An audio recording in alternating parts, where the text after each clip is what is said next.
सभी को राधे राधे, जय श्रीमन नारायण। आपके अपने YouTube चैनल प्रेम भक्ति में आपका फिर से एक बार स्वागत है। और इसी के साथ आज हम सुनेंगे माघ मास की कथा अध्याय 19। तो चलिए मन में करते हैं श्री हरि का ध्यान और आगे की कथा सुनते हैं। वह 5 कन्याएं इस प्रकार विलाप करती हुई बहुत देर तक प्रतीक्षा करने लगी और अपने घर लौट गई। जब वे घर आई तो माताओं ने कहा कि इतना विलंब तुमने कहाँ कर दिया। तब कन्याओं ने कहा कि हम किन्नरियों के साथ कीड़ा करती हुई सरोवर पर थी और कहने लगी कि आज तो हम बहुत ही थक गए हैं और जाकर घर में लेट गई। तभी गुरु वशिष्ठ जी कहते हैं कि इस प्रकार आश्चर्य से छुपाकर वह विरह की मारी पड़ गई। उन्होंने घर में आकर किसी प्रकार की कीड़ा नहीं की, क्योंकि वह बहुत थक गई थी और वह रात्रि उनके एक युग के समान बीती। सूर्य नारायण के उदय होते ही वह अपने आप को जीवित मानती हुई माताओं की आज्ञा लेकर गौरी पूजन करने के लिए वह कन्या वहां पर जाने लगी। उसी समय ब्राह्मण भी स्नान करने के लिए सरोवर पर आया। उसके आने पर कन्याओं ने वाह वाह किया। जैसे ही कमलिनी प्रातःकाल सूर्य को देखकर कहती है, उसको देखकर उनके नेत्र खुल गए और उस ब्रह्मचारी के पास गईं। आपस में एक दूसरे का हाथ पकड़कर चारों तरफ से उसे घेर लिया और कहने लगी कि अरे मूर्ख, उस दिन तू भाग गया था लेकिन आज नहीं भाग सकता। हम लोगों ने तुमको घेर रखा है। ऐसे वचन सुनकर बाहुपास से बंधे हुए ब्राह्मण ने मुस्कुराकर कहा, तुमने जो कुछ कहा सो ठीक है, परंतु मैं तो अभी विद्या आभास और ब्रह्मचारी हूँ। गुरुकुल में मेरा विद्याभ्यास पूरा नहीं हुआ है। पंडित को चाहिए कि जिस आश्रम में रहे उसके धर्म का पालन करे। इस आश्रम में मैं विवाह करना धर्म नहीं समझता। अपने व्रत का पालन करके और गुरु की आज्ञा पाकर ही विवाह करना चाहता हूँ, उससे पहले नहीं कर सकता। यह बात सुनकर वह कन्याएं इस प्रकार बोली जैसे बैसाख मास में कोयल बोलती है। कहने लगी कि धर्म से अर्थ और अर्थ से काम और काम से धर्म के फल का प्रकाश होता है। ऐसे ही पंडित लोग और शास्त्र कहते हैं।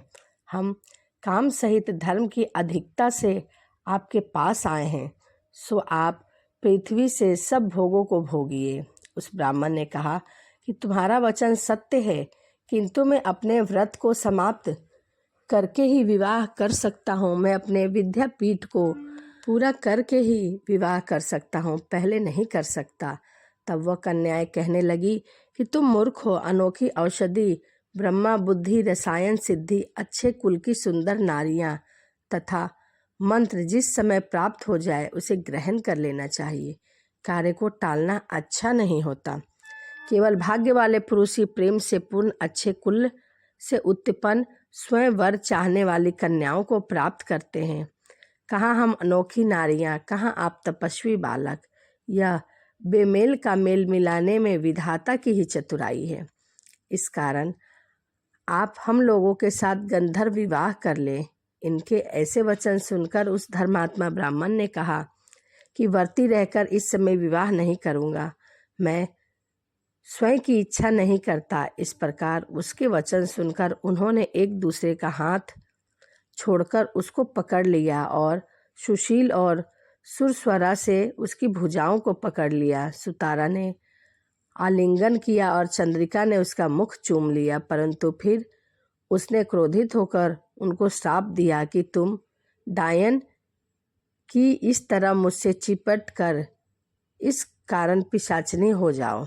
ऐसे श्राप देने पर वह उनको छोड़कर अलग खड़ी हो गई।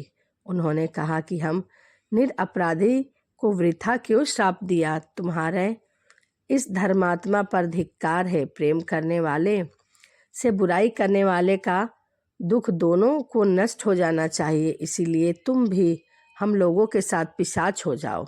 तब वह आपस के क्रोध से उस सरोवर पर पिशाच पिशाचनी हो गए और बस पिशाच पिशाचनी कठिन शब्दों से चिल्लाते हुए अपने कर्मों को भोगने लगे। गुरु वशिष्ठ जी कहने लगे कि हे राजन, इस प्रकार वह पिशाच उस सरोवर के इधर उधर फिरते रहते। बहुत समय पश्चात मुनियों में श्रेष्ठ लोमस ऋषि पोष शुक्ल चतुर्थी को उस आच्छोद सरोवर पर स्नान करने के लिए गए। जब क्षुधा से दुखी इन पिशाच ने उनको देखा तो उनकी हत्या करने के लिए गोल बांधकर उनको चारों तरफ से घेर लिया। वेद निधि ब्राह्मण भी वहां पर आ गए और उन्होंने लोमस ऋषि को साष्टांग प्रणाम किया। वह पिशाच भी वहां से चला गया और मुनि को साष्टांग प्रणाम किया। यह सब ही श्राप मोहित होकर उनके सम्मुख खड़े हैं। आज इन बालकों का निरस्तार होना जैसे सूर्य उदय के अंधेरे का नाश हो जाता है। गुरु वशिष्ठ जी कहने लगे कि पुत्र के दुख से दुखी हुए वेद निधि ब्राह्मण के ऐसे वचन सुनकर लोमस ऋषि के नेत्रों में जल भर आया और वेद निधि से कहने लगे कि मेरे प्रसाद से बालक को शीघ्र स्मृति पैदा हो। उनका धर्म कहता हूँ जिससे इसका आपस का ज्ञान विलीन हो जाएगा। तो माघ मास की कथा अध्याय 19 से ही समाप्त होता है। वीडियो आपको कैसी लगी कमेंट में जय श्रीमन नारायण लिखना ना भूलें। चलिए इसी के साथ वीडियो को यहीं समाप्त करते हैं और आपसे मिलते हैं एक नई वीडियो में। सभी को राधे राधे, जय श्रीमन नारायण, हरे कृष्णा। सभी को राधे राधे, जय श्रीमन नारायण। आपके अपने YouTube चैनल प्रेम भक्ति में आपका स्वागत है। आज हम सुनेंगे माघ मास की कथा अध्याय 20 और 21।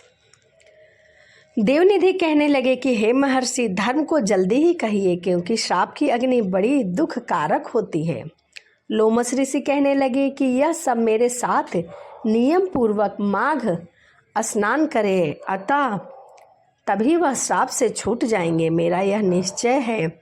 शुभ तीर्थ में माघ स्नान करने से श्राप फल नष्ट हो जाता है। 7 जन्मों के पाप तथा इस जन्म के पाप माघ मास में स्नान करने से नष्ट हो जाता है और मोक्ष की प्राप्ति होती है। राज सूय और अश्वमेघ यज्ञ से भी अधिक फल माघ मास में त्रिवेणी संगम में स्नान करने से प्राप्त होता है। संपूर्ण पापों का सहज में ही नाश करने वाला माघ मास स्नान है, इसीलिए माघ के महीने में स्नान अवश्य करना चाहिए।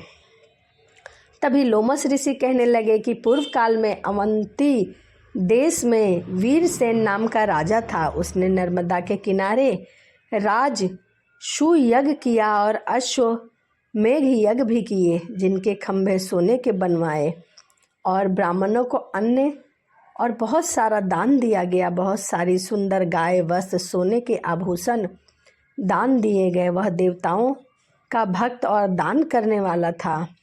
भद्रक नाम का एक ब्राह्मण, जो अत्यंत मूर्ख, कुलहीन, कृषिक, कार्य करने वाला, दुराचारी, अधर्मी था, वह भाई बंधुओं का त्याग करके इधर उधर घूमता हुआ देव यात्रियों के साथ प्रयाग आया था और माघ मास में उसके साथ 3 दिन तक स्नान किया। वह 3 दिन में ही निष्पाप हो गया। फिर वह अपने घर को चला गया। वह ब्राह्मण और राजा दोनों ही एक ही दिन मृत्यु को प्राप्त हुए। मैंने इन दोनों को बराबर इंद्रलोक में देखा। तेज, रूप, बल, स्त्री, वस्त्र, आभूषण में ये दोनों समान थे। ऐसा